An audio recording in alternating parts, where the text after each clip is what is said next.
Աստծո ժողովուրդը մոտեցավ Քանանի երկրին, որն Աստված խոստացել էր տալ նրանց։ Աստված պատվիրեց Մովսեսին 12 մարդ ուղարկել, նոր երկիրը հետախուզելու։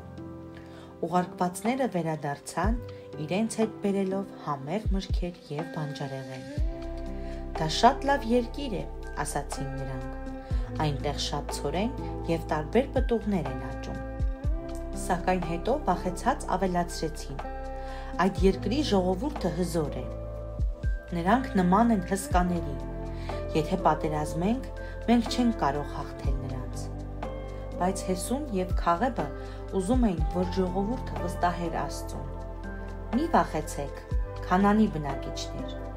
Աստված մեզ հետ է, Աստված կօգնի մեզ տիրել այդ երկրին», ասում էին նրանք։ Այդ ժամանակ Աստված Մովսեսին ասաց. «Քանի որ Հեսուն և Քաղեբը հավատացին ինձ, թույլ կտամ, որ նրանք ապրեն նոր երկրում, բայց նրանք, ովքեր չհավատացին ինձ և վախեցան, չեն մտնի այդ երկիրը, միայն նրանց երեխաները կկարողանան ապրել այնտեղ»։